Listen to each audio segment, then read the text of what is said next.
मैं हूं तसद्दुक़ गोरी अपने प्रोग्राम सच सच के सिवा कुछ नहीं में हमेशा की तरह एक मरतबा फिर हाजिर हुए हैं और अपने नाज़रीन को सच बताना है और सच दिखाना है।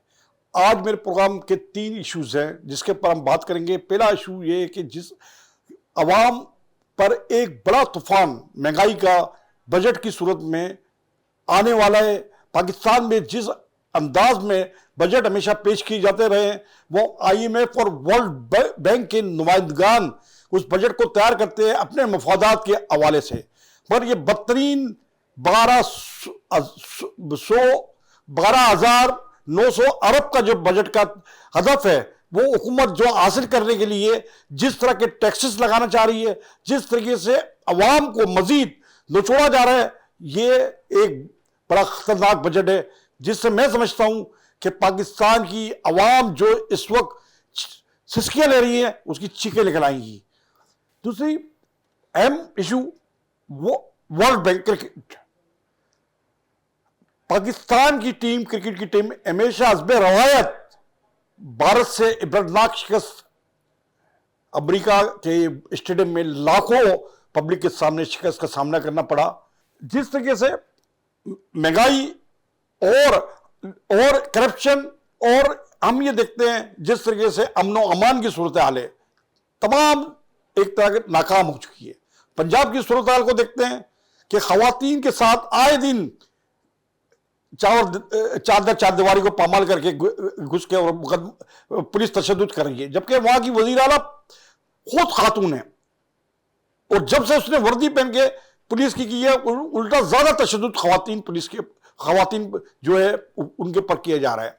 ये तमाम सूरत हाल के ऊपर बात करने के लिए मेरे साथ स्टूडियो में मौजूद है हमारे माशियात हैं, हमारे चार्टर अकाउंटेंट हैं और दीगर एक बहुत बड़ा सोच, बहुत बड़ी उनकी एक नज़र है इसके मुल्क की मैशियत के ऊपर। 25 साल उनका ज़ाती इस हवाले से तजर्बा है। शाहिद अली खान साहब को मैं खुशामदीद करूँगा अपने स्टूडियो में।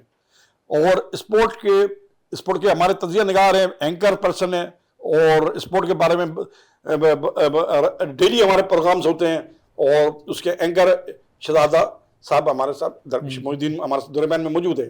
तो मैं पहले बात ये करूंगा कि जिस तरीके से शाहिद अली साहब बजट पेश किया जा रहा है 12,900 का हदफ है और उसको और IMF ये तमाम मामला और इसके ऊपर जो हदफ को पूरा कैसे कराएगी और क्या आप इतलात है कि शराइत जो है बड़ी सख्त और कड़न रखी गई है। साहब बात ये है कि हमारा जब भी बजट आ रहा है उसमें हम हर दफ़ा जो है अपना रेवेन्यू टारगेट बढ़ाते हैं।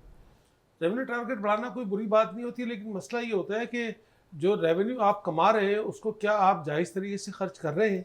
अगर आप जायज़ तरीके से खर्च नहीं करेंगे तो फिर इसका मतलब ये होगा कि फर्दर रेवेन्यू बढ़ाने के लिए आपको उन्हीं सोर्सेज को दोबारा से टैप करना पड़ेगा। मिसाल के तौर पर अगर जो हमने इतने अरसे में जो बजट पेश किए उसको जो खर्चा था अगर हम उसको प्रोडक्टिव एक्टिविटीज़ में लगाते, अगर हमारी इंडस्ट्री फ्लरिश करती, हमारा एग्रीकल्चर बढ़ता, हमारा टूरिज़्म बढ़ता, हमारी सर्विस इंडस्ट्री बढ़ती, इस तरह से रोज़गार बढ़ता, तो जब हमारी मईशत एक्सपेंड करती तो उसकी वजह से क्या होता कि खुद ब खुद रेवेन्यू जो है वो बढ़ना शुरू हो जाता और हमें कोई नया टैक्स या टैक्स के रेट में इजाफा करने की ज़रूरत नहीं पड़ती।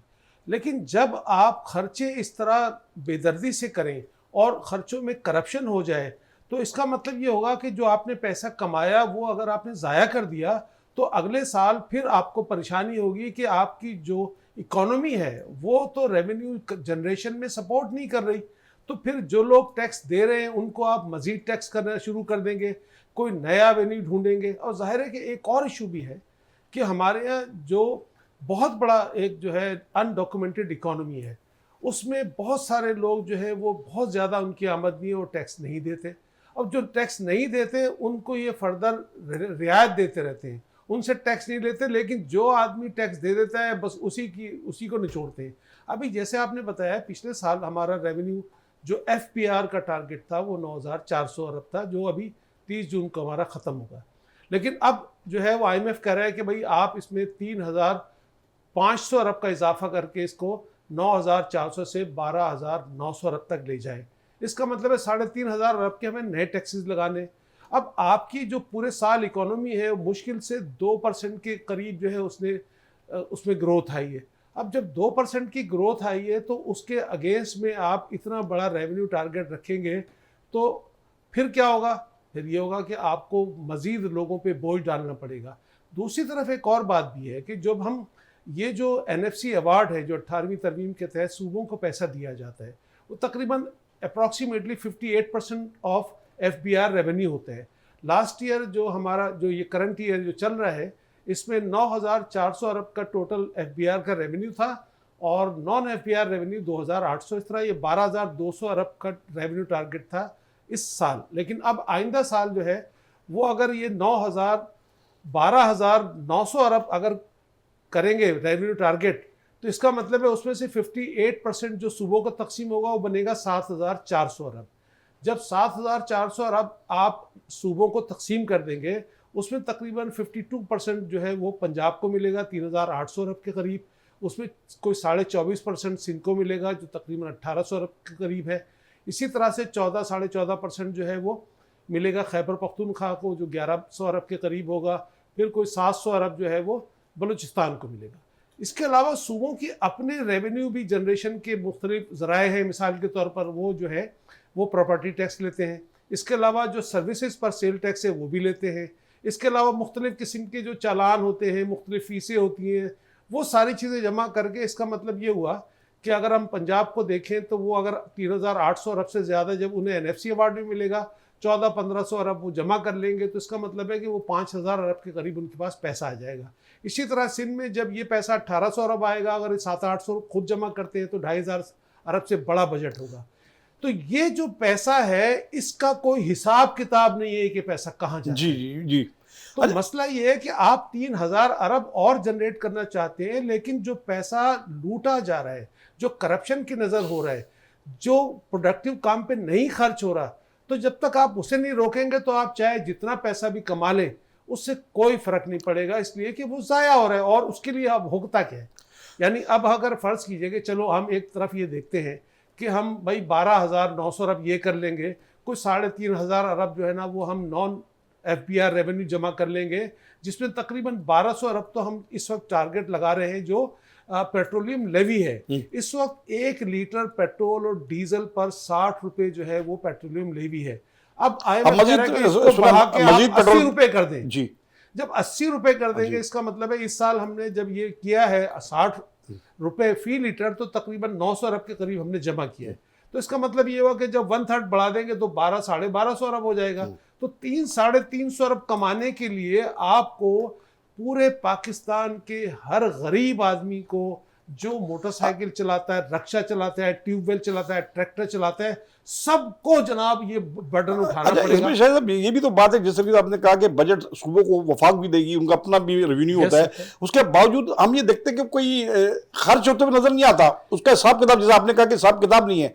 हेल्थ और एजुकेशन में सबसे ज्यादा बजट रखा जाता है, मगर सरकारी स्कूलों की कॉलेजों की हालत पूरे पाकिस्तान में आप देख लें, सरकारी अस्पताल की हालत पूरे पाकिस्तान में देख लें, एक चेक एंड बैलेंस नहीं है। और पहले आपने कहा कि जब तक मराद जो इनके पास मराद है उन मरादों को कम नहीं किया जाएगा तो हम उल्टा ये मराद के लिए मैं तो समझता हूं कि मराद हासिल करने के लिए, अपनी अयाशियां करने के लिए इतने बड़े बड़े बजट और कर्जे लिए जा रहे हैं।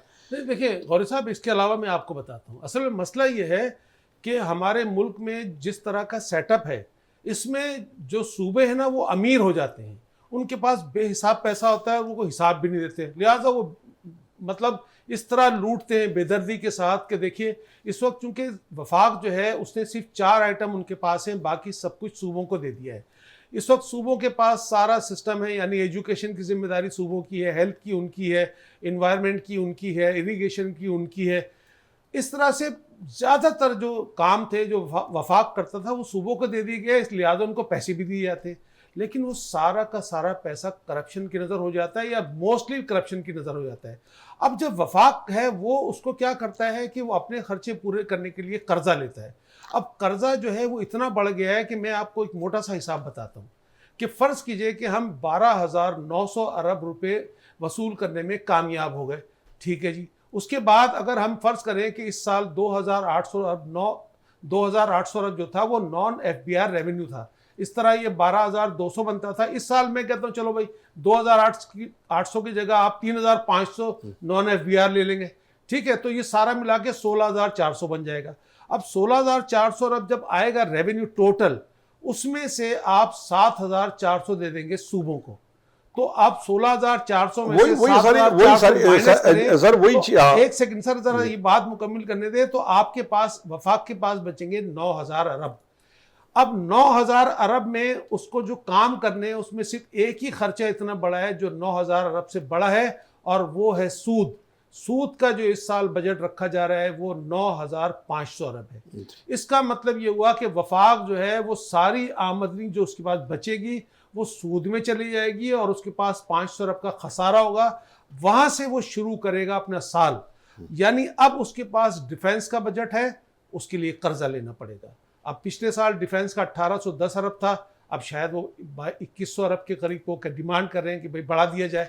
इसी तरह से जो पेंशन है हमारी वो हर साल 100 अरब से बढ़ जाती है। अच्छा माजरा सर, 1,000 अरब की पेंशन होगी। जिन इदारों का अरबों खरबों का बजट है, वो इदारे, कोई भी इदारा हो XY, वो इदारे की कारकर्दगी सिफर है। इसी तरीके से मैं बात करूंगा कि स्पोर्ट में मोइनुद्दीन साहब, स्पोर्ट के अंदर जो एक बजट, आप क्या समझते हैं कितना बड़ा बजट है और स्पोर्ट की क्या कारकर्दगी है बजट के हवाले से? हम देखें बजट की अगर बात करें ना, मैं तो आप देखें कि हमेशा पाकिस्तान को मुश्किलात का सामना रहा है। हॉकी की अगर मैं मिसाल आपको दे दूं तो इस दफ़ा तो शायद है पाकिस्तान को अजलान शाह हॉकी टूर्नामेंट में थोड़े से फंड पाकिस्तान स्पोर्ट बोर्ड देने में कामयाब हो गया।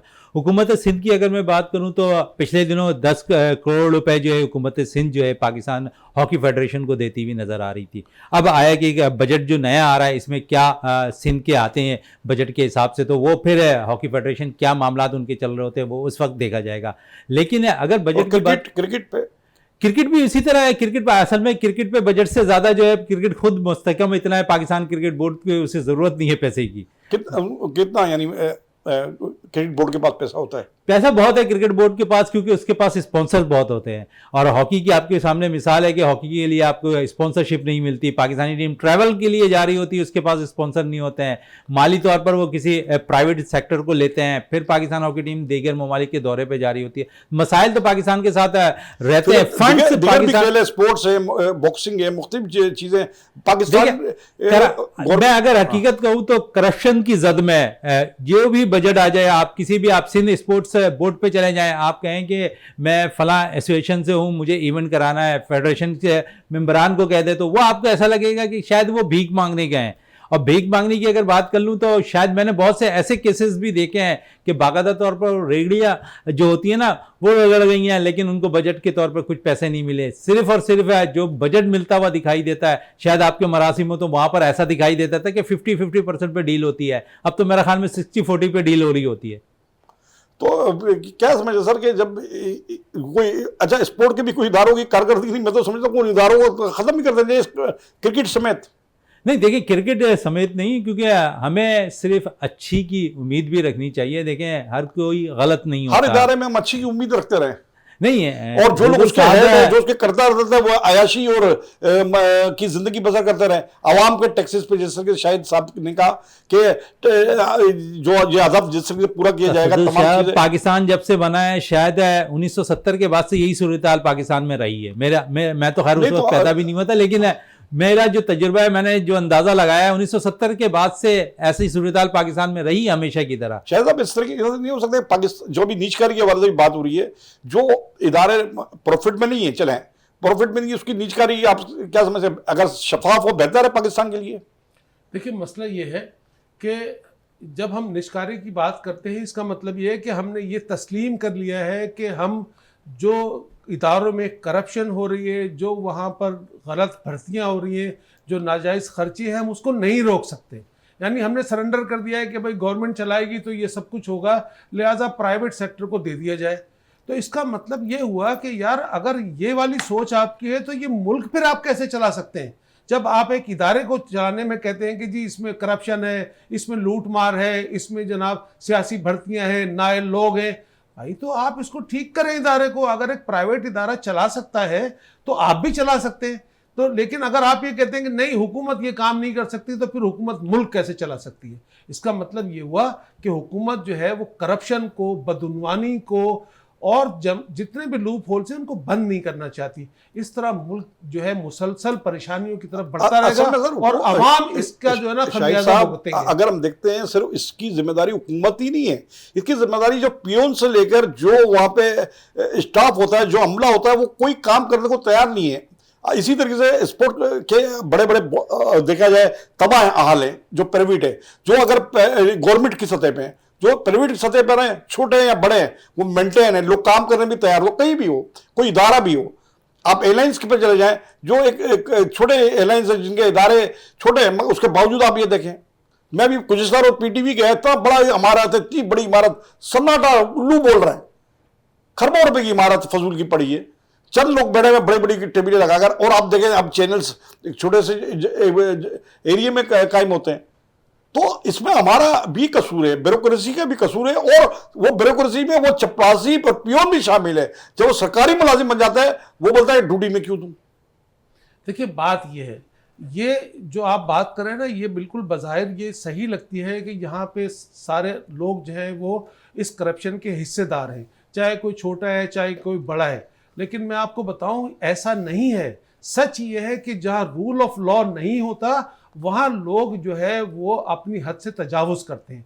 आप देखिए कि यहाँ चाइना में जो है इतने सारे सरकारी इदारे हैं, वो इतना बेहतरीन परफॉर्म कर रहे हैं, इसलिए कि वहाँ के चीफ जस्टिस का भी एक क्लिप आया था। वो उसने कहा कि देखिए जब कोई शख्स एक कत्ल करता है तो वो एक आदमी को कत्ल कर देगा, दो को कत्ल कर देगा, लेकिन जो आदमी करप्शन करता है वो पूरी कौम का कत्ल करता है। लिहाजा इसको हम बर्दाश्त नहीं कर सकते।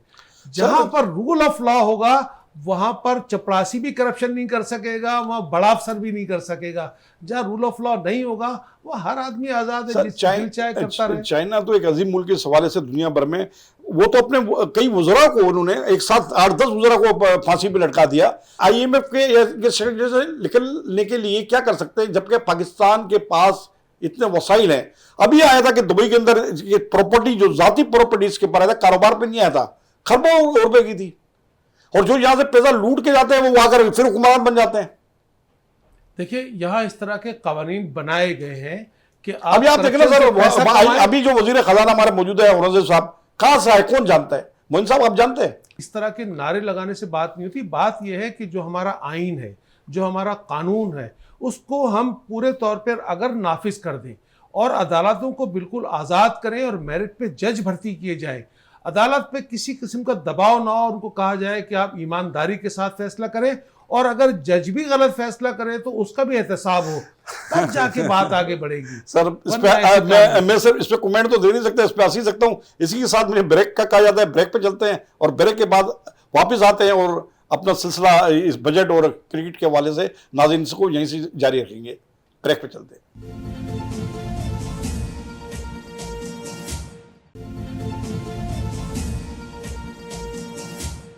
ब्रेक के बाद फिर हाजिर हुए हैं, और ब्रेक से पहले ये बात हो रही थी बजट के हवाले से और क्रिकेट के हवाले से।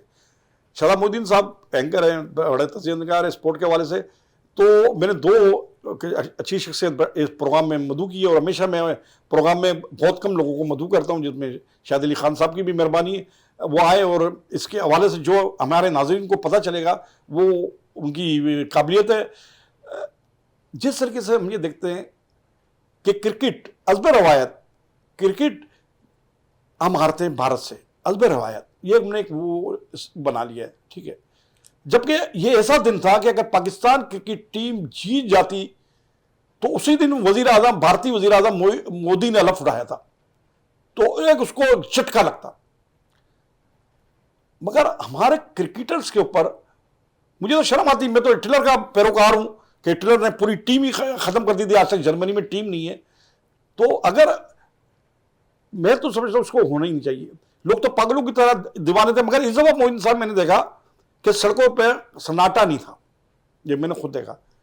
तो आप क्या कहेंगे इस पे? आपने कहा सड़कों पे सन्नाटा नहीं था, लेकिन जो मेरी मालूमात है कराची के तकरीबन 20 के करीब है मुख्तलिफ जगहों पर जो है बड़ी बड़ी स्क्रीन्स लगाई गई थी जहाँ पर मैचेस देखे जा रहे थे। शायकीन क्रिकेट है बड़ी तादाद में वहाँ इंजॉय कर रहे थे मैच, लेकिन वो किसी हद तक सिर्फ 1.5 घंटे तक वो इंजॉय करते रहे। लेकिन जब आखिरी लम्हात चल रहे थे मैचेस के तो शायकीन के दिल टूटे हुए थे, वो रो रहे थे और इस टीम से रो रहे थे जिस टीम को ने भारत को पहली दफ़ा जो है T20 के अंदर 119 रन पे ऑल आउट कर दिया। इससे कबल पाकिस्तान ने हम लोग खुश होंगे, गरीब जैसा से खुश हो जाता, दुआओं में खुश हो जाता। खुशियां ये दीवाने हैं क्रिकेट के, जो शायकीन क्रिकेट है ना वो क्रिकेट के दीवाने हैं। किसी हाल में आप अमेरिका से मैच हार गए, आप जैसे कह रहे हैं ना कि रोडों पे सन्नाटा नहीं था, लेकिन पाकिस्तान पाक भारत टाकरा हो रहा था। और ये पाक भारत के टाइम में मैं सड़कों बेदा मैं क्रिकेट को पसंद नहीं करता हूँ, इसलिए पसंद नहीं करता हूँ कि ये फजूल करोड़ों रुपए अरबों रुपए इसके ऊपर खर्च होता है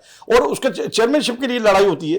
इस वक्त ये हाल पाकिस्तानी क्रिकेटर्स का हो गया जो लाखों रुपए में खेल रहा है, ग्राउंड्स के अंदर हो जाए, ये स्पॉन्सरशिप पे उन्हें इतने पैसे मिल जा रहे होते हैं कि उसके बावजूद वो पैसे के लिए बाकायदा तौर पर अमेरिका में ये सब चीज अगर देखे तो आप जैसे भी अगर अमेरिका जैसा मुल्क या इस प्लेटफॉर्म पे खड़े हों तो हम भी ये $50 भी हमें जरूरत भी तो हम $50 नहीं दे, शर्म वो क्या मुकाम है, इसके कोई पूछने वाला नहीं है, लूट मार है। फिर हम ये देखते हैं कि अगर एंजॉय किया मोइन साहब तो वहां जो अमेरिका में बैठे हुए स्टेडियम में पाकिस्तानी शायकीन ने किया। देखो वो शायकीन 60 लाख पाकिस्तानी 60 लाख रुपए देकर वो मैच देखने आए हुए थे वहां पर। और एक आप मायरे माशियात है तो इस हवाले में एक और ऐड कर दूंगा जो आपको जवाब अच्छा लगे बोले।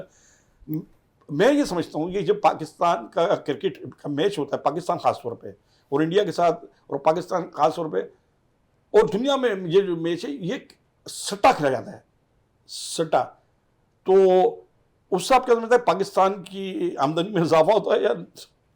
देखिए गौरी साहब, बात यह है कि जो खेल है, चाहे वो क्रिकेट हो या कोई भी खेल हो, खेल जो है ना वो इंटरटेनमेंट फराम करते हैं।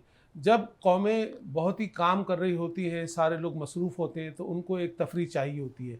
और ज़ाहिर है कि हर किसी का रुझान होता है खेलों की तरफ, कोई फुटबॉल का शौकीन है, कोई क्रिकेट का, तो ये बुरी बात नहीं है। असल मसला ये है कि जो उसमें करप्शन होती है या अगर उसमें कुछ सट्टा हो रहा है, मैच फिक्सिंग हो रही है, इसको रोकथाम के लिए हमारे पास ऐसे तरीके होने चाहिए कि ताकि ये काम ना हो सके।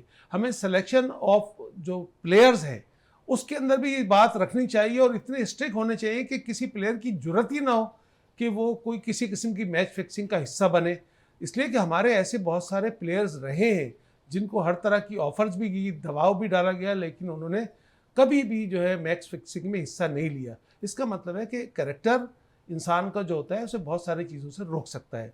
तो और जहाँ तक सट्टे की बात है तो ये एक पर्सनल मामला है, इसमें हुकूमत का फ़ायदा नुकसान नहीं होता। आप मोदी साहब क्या कहेंगे? बिल्कुल सही कह रहे हैं शाहिद साहब है कि पर्सनल मामला होते हैं, मगर उससे फायदा तो क्रिकेटर्स को है ना। देखिए उन्होंने यही तो जुमला कहा है शाहिद साहब ने कि पर्सनल मामला होते हैं। पर्सनल जब आप नुमाइंदगी कर रहे हैं, पाकिस्तान क्रिकेट टीम की नुमाइंदगी कर रहे हैं, पाकिस्तान की कर रहे हैं, उनको जो हार पहनाए जा रहे हैं, जो उनके साथ तस्वीर की जाए पाकिस्तान क्रिकेट टीम के वो है, अब पर्सनल वो जमीर बेच देते हैं।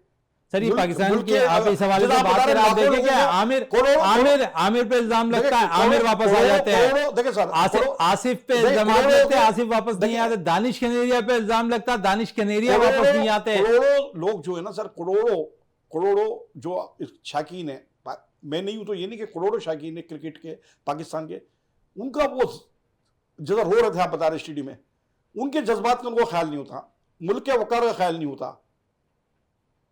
और अब तो वो अफगानिस्तान से हार जाते हैं। सर अफगानिस्तान तो बहुत बेहतर टीम हो गई, हम अमेरिका से मैच हार गए जिसने पहली दफा वर्ल्ड कप में शिरकत की। फिर एक बात ये कि क्रिकेट में खास तौर के अंदर हमारे पास ऐसे कोचेज या वो टैलेंट नहीं कि बाहर से लाकर कई लाख डॉलर। अभी आपने बाहर से जो है गैरी क्रिस्टन को कोच बनाकर भेजा। तो अब गैरी क्रिस्टन का अब बयान आता है कि मुझे 2 हफ्ते कबल कोच बनाया गया, मैं इस टीम को क्या सिखा पाऊंगा 2 हफ्ते के अंदर। फिर एक बड़ा इवेंट है आईसीसी वर्ल्ड कप 2024 आप खेलने जा रहे हैं, उसके लिए 2 हफ्ते कबल आपके कोच को हायर किया जाता है। क्या ये बेहतर नहीं होता मोहसिन नकवी साहब, जब आपके पास 3 माह का वक्त था, 4 माह का वक्त था, तो आप पाकिस्तान के अंदर बहुत से ऐसे कोचेस हैं, लेजेंड हमारे पास जावेद मियादाद मौजूद हैं, लेजेंड हमारे पास शोएब मोहम्मद मौजूद हैं, आप इन्हें हायर कर सकते थे। मिसबाहुल हक को दोबारा आप ला सकते थे, इंजमामुल हक को दोबारा ला सकते थे, आप इनसे फायदा उठा सकते थे उस वक्त, लेकिन आपने उठाया नहीं। जावेद मियाँदाद को अच्छे ही नहीं लाए। जावेद मियाँदाद के इनके भाई थे बशीर मियाँदाद की वजह से ही सट्टा आया, इतना ओपन नहीं था ये क्रिकेट में। तो भाई ये तो सट्टेबाज हराते जिताते। देखिए जीत हार, ग्राउंड में दो टीमें खेल रही हैं, एक ने जीतना है एक ने हारना है। सर आप वहां निकला है तो आप क्या समझते हैं हेल्थ और एजुकेशन पे सबसे ज्यादा बजट होता है, ठीक है ना? अच्छा, और वो कोई किसी भी सूबे में सर नजर नहीं आता। देखिए मैं आपको यही कह रहा था कि सूबों को चूँकि सारे हमने काम दे दिए हैं और उसके बाद उन्हें पैसा भी मिल जाता है, लेकिन सूबे परफॉर्म नहीं कर रहे। आप सिंध में और बलूचिस्तान में तो जो एजुकेशन का और हेल्थ का इतना बुरा हाल है कि आप ये सोचें कि बलूचिस्तान में अगर सैलाब आ जाए, कुछ हो जाए, वहाँ पर किसी किस्म का कोई हॉस्पिटल, कोई भी मेडिकल एड मिलना मुश्किल है। स्कूलों का ये हाल है कि एक कमरा बना दिया जाता है, उसके ऊपर एक तालीमी बोर्ड लगा दिया जाता है और ना कोई असातिज़ा आते हैं ना कोई बच्चे आते हैं, जबकि उसी में बहुत सारे लोग जो है वो यानी दिखाए जाते हैं, घोस्ट एम्प्लॉइज़ होते हैं। इसी तरह सिंध में भी मैंने जाके देखा है, जहाँ स्कूल हैं वहाँ जानवर बंधे हुए हैं, कोई टीचर नहीं है, कोई अमला नहीं है, लेकिन उसके बावजूद भी जो इतने सारे एम्प्लॉइज़ हैं, टीचर्स भी पेरोल पर हैं, एम्प्लॉइज़ भी हैं, सब तनख्वाहें ले रहे और कोई तालीम पे खर्चा नहीं हो रहा है। तो ये मैं यही आपसे कह रहा हूँ कि जब हम इतना 7,400 अरब सूबों में बांटेंगे और सूबे खुद भी अपना कमाएंगे, उसमें ज्यादातर पैसा चोरी हो जाएगा। एजुकेशन के हवाले से हर सीट बिक रही है, वाइस चांसलर तक भाई इतने करोड़ देकर वाइस चांसलर की सीट पे आ रहे हैं। मैं आपको बताऊं कि कराची यूनिवर्सिटी में जो लोग पढ़ा रहे हैं उनको एक साल हो गया तनख्वाह नहीं मिली है। ये हाल है, मतलब इतना बड़ा बजट है, सूबे के पास इतना पैसा है और कराची यूनिवर्सिटी में आप जाके पूछ लें, तमाम पढ़ाने वाले कहते हैं हमें एक 1.5 साल हो गया है हमने पढ़ाया है। शायद अब ये मुल्क ऐसे ही चलता रहेगा बजट के हवाले से हम देखते हैं, या कभी कोई अवामी बजट आए या हम मजीद यानी बजट से अवाम को बड़ी खुशी हो। अब तो आप क्या समझते हैं क्या होना चाहिए? मुख्तसर अल्फाज में है कि अगर आप एक काम करें, उसको कई मरतबा करें और सेम रिजल्ट आए, तो फिर उसको रिपीट करने को कहते हैं ये पागलपन है कि आप समझते हैं अब कैसे कोई नया रिजल्ट आएगा। तो जिस तरह की पॉलिसीज़ हैं इसमें कभी भी बेहतरी नहीं आ सकती यानी।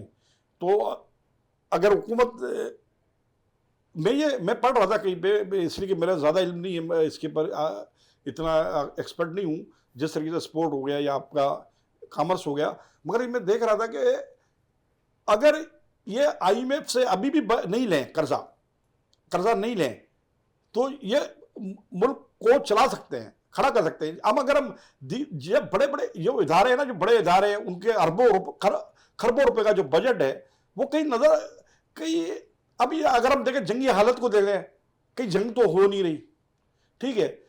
अच्छा, और दिगर हम क्या नाम है इदारों को ले ले, क्या नाम है, उसमें भी अरबों खरबों का बजट है।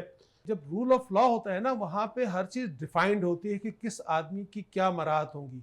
जहाँ रूल ऑफ लॉ नहीं होता वहाँ पे हर आदमी आज़ाद है, जो जितना कुछ कर सकता है वो करता है।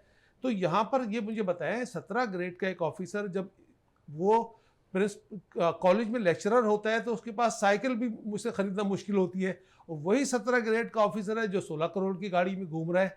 तो ये सारा इसलिए है कि यहाँ कोई कानून की हुक्मरानी नहीं है, यहाँ इंसाफ नहीं है, और जहाँ इंसाफ नहीं होता वहाँ सब कुछ चलता है। अच्छा, क्रिकेट की बात हो रही है, वर्ल्ड कप चल रहा है, तो केजी नंबर 804 भी कैप्टन रहे हैं, क्रिकेट से ताल्लुक़ रहा है।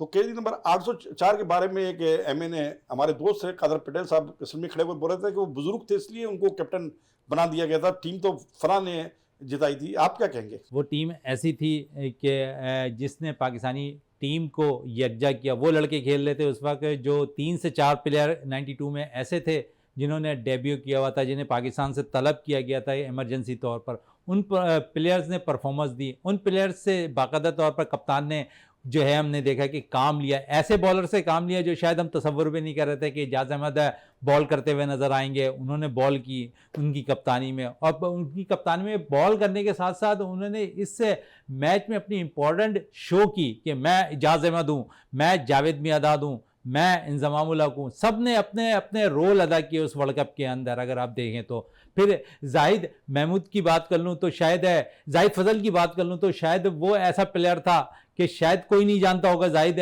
फजल कौन है। जाहिद फजल आता है टीम को परफॉर्मेंस भी दे के चला जाता है, पाकिस्तान वो वर्ल्ड कप भी जीतती है। आप देखें कि खिलाड़ियों से असल में होता है कि काम लेना। आप देखें इस वक्त बाबर आजम कप्तानी कर रहे हैं, कितनी तनकीद का शिकार है इस वक्त बाबर आजम।